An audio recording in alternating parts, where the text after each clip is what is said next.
Samantala, unti-unti nang napapalakas ang sektor ng agrikultura sa bansa sa tulong ng makabagong teknolohiya at pasilidad. Hinihikayat naman ng pamahalaan ng mga magsasakang patuloy na gamitin ang mga bagong makinarya para mapababa ang gastos sa bukid at mapataas pa ang kanilang ani at kita. Yan ang ulat ni Elijah Canlas. Mahigit 1 milyong magsasaka na sa buong bansa ang nakikinabang ngayon sa mga makabagong pasilidad ng pamahalaan. Ito ay sa ilalim ng direktiba ni Pangulong Ferdinand R. Marcos Jr. na imodernisa ang sektor ng agrikultura. Sentro ng pagbabagong ito ang lalawigan ng Nueva Ecija, kung saan pinupuri ng mga lokal na magsasaka ang mga proyekto sa ilalim ng Rice Competitiveness Enhancement Fund o RCEF Mechanization Program. Ayon sa ulat ng Department of Agriculture Philippine Center for Post-Harvest Development and Mechanization o DA-PhilMec, nakapagpatayo na ng kabuuang 151 na Rice Processing System o RPS sa iba't ibang panig ng bansa. Ang mga nasabing pasilidad ay binubuo ng mga modernong rice mill, dryer at warehouse na naglalayong itaas ang kita ng mga Farmers Cooperatives and Associations o FCAS. Ipinaliwanag ni DA-PhilMec Director 4 Junicio Alvindia na napakalaki ng tulong ng mga makabagong makinarya lalo na sa pagharap ng mga magsasaka sa mas mataas na gastusin sa produksyon. Ang maganda nito, kauna-una, yung efficiency.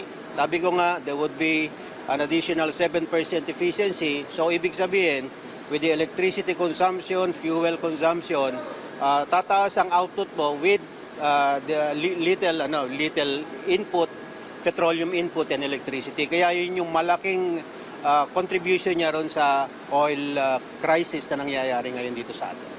Binigyan din ng ahensya na ang 7% dagdag sa milling recovery ay direktang nagdudulot sa karagdagang kita ng 2 hanggang 3 piso kada kilo ng palay. Dahil dito, hindi na lamang limitado sa pagsasaka ang mga kooperatiba, kundi nakakapasok na rin sila sa pagbebenta ng bigas direkta sa mga wholesalers at retailer. Sa kasalukuyan, 132 na sa mga RPS ang operational habang target na matapos ang nalalabing-labing siyam bago matapos ang taon. Hinimok ng pamahalaan ng mga magsasaka na patuloy na gamitin ang mga libreng makinarya tulad ng tractors, seeders at irrigation pumps upang mapababa ang gasto sa bukid. Ang programang ito ay bahagi ng higit na 9 bilyong pisong taunang alokasyon ng RCEF upang tiyakin ang seguridad ng pagkain sa bansa. Sa pagtatapos ng taon, inaasahang aabot sa 370 rice drying facilities ang maitatayo sa buong Pilipinas para sa benepisyo ng mga lokal na producer. Sa bagong Pilipinas, ang pagyakap sa teknolohiya ang susi tungo sa mas masaganang ani at mas matatag na kabuhayan para sa bawat pamilyang magsasaka. Elijah Canlas para sa Pambansang TV